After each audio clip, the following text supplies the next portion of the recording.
परम पूज्य गुरुदेव कहते हैं, ईश्वर की अवहेलना करके किया गया कार्य सर्वथा निष्फल हो जाता है और उसमें पग पग पर विपत्ति आती है। जहाँ अपूज्य पुरुषों की पूजा होती है और पूजनीय पुरुष का तिरस्कार होता है अथवा उसकी पूजा नहीं होती, वहाँ दरिद्रता, मृत्यु तथा भय, ये तीनों संकट अवश्य उपस्थित होते हैं। आज का विषय है शिक्षा के मूल उद्देश्य।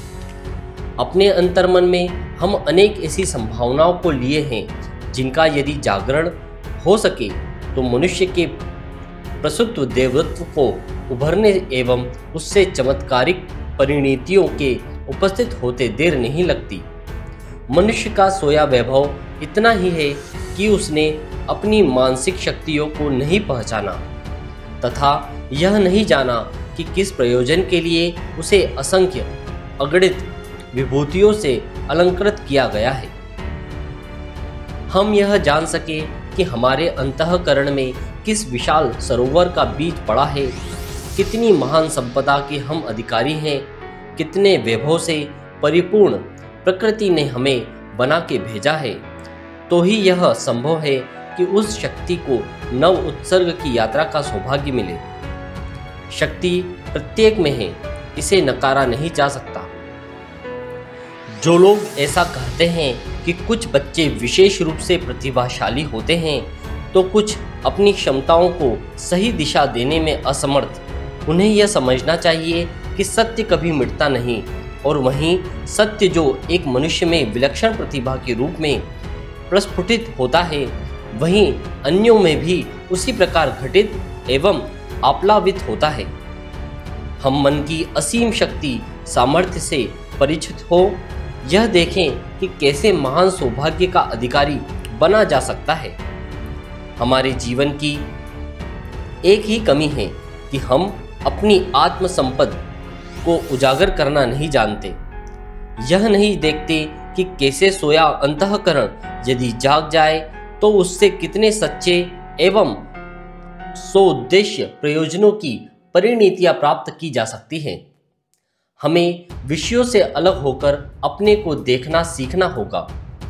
चरित्र की शिक्षा जिस पाठ्यक्रम में न दी जाती हो, मानवीय मूल्य एवं प्रेरणाओं का संपुट जिसमें न हो, जो महानता के आविर्भाव में सहायक कम बाधक अधिक बने, ऐसी शिक्षा पद्धति को हमें वर्षों से ढोया है। बल्कि ऐसा कहना चाहिए कि हम उसी के गुणगान में लगे हुए हैं। सत्य का परिचय जिससे प्राप्त न होता हो, जो स्थूल एवं उथले उपक्रमों की दिशा में ही हमें लगाती हो, जो पात्रता के विकास पर बल कम और भौतिक उन्नति सुसज्जा की अधिक पक्षधर हो, उस शिक्षा पद्धति को अपनाकर हमने अपना तथा मानव समाज का पतन ही किया है। निश्चित ही उसमें उत्कृष्ट तत्व हैं, पर उनका नियमन भी तो किसी उच्च दृष्टिकोण एवं उपयुक्त प्रणाली से होना चाहिए, जिसका आज सर्वथा अभाव है।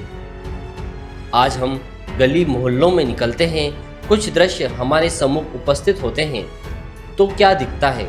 व्यापक अंधकार। उस चीज की कमी दिखाई देती है जिसे सर्वप्रथम होना चाहिए था, जो कि अत्यंत ही मूल्यवान है।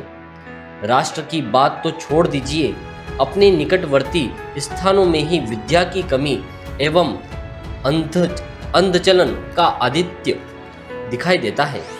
इसे क्या कहें? शिक्षा का मूल उद्देश्य मानव समाज को संस्कारित करना है, उसे नवप्रणीत कर सच्चे सोउद्देश्य प्रयोजनों अपनाने हेतु प्रेरित करना है। भीतर की संभावनाओं को जगा आत्मिक उत्कर्ष एवं भौतिकता की सीमित रूपरेखा को बताना है। जब ऐसा हो जाएगा तो मन पर हमारा प्रचंड नियंत्रण स्थापित होना भी घटित होने लगेगा एवं तब मानव सभ्यता अपने उद्गारों में वह नवीनतम प्राप्त कर लेगी जिसके लिए उसे सदियों प्रतीक्षारत रहना पड़ा है। यही मानव मन की व्यापक समझ का परिणाम होगा, जिसके मूल में आध्यात्मिक शिक्षा है। अब हम यह समझें कि मन के विकास को किस दृष्टि से देखा जाए। मन क्या है?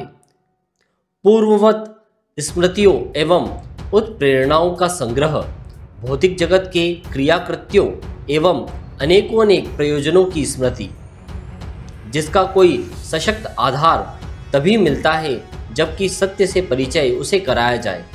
सत्य क्या है? आदि अनंत अमृत स्वरूप आत्मा का दिग्दर्शन, स्वयं के स्वरूप में प्रतिष्ठा। जब यह हो जाएगा तो कोई भी प्रयोजन आत्मा के महान उद्गारों से वंचित नहीं रह जाएगा एवं यही इस पीढ़ी का सौभाग्य भूमि होगा।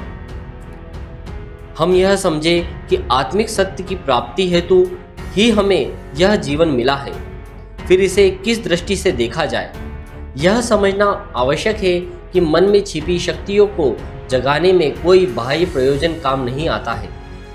जो कुछ भी होता है वह इस अंतः जागृति द्वारा ही होता है, जिसे सत्य की पुकार कहा जा सकता है। इसे ही परम की अभिप्सा का पर्याय कहेंगे तथा यह जीवन में गुणवत्ता प्रदान करने वाली है। मन की छिपी शक्तियों में बल, उत्साह, धैर्य, लगन, प्रेम और अनासक्ति का परिचय प्राप्त हो।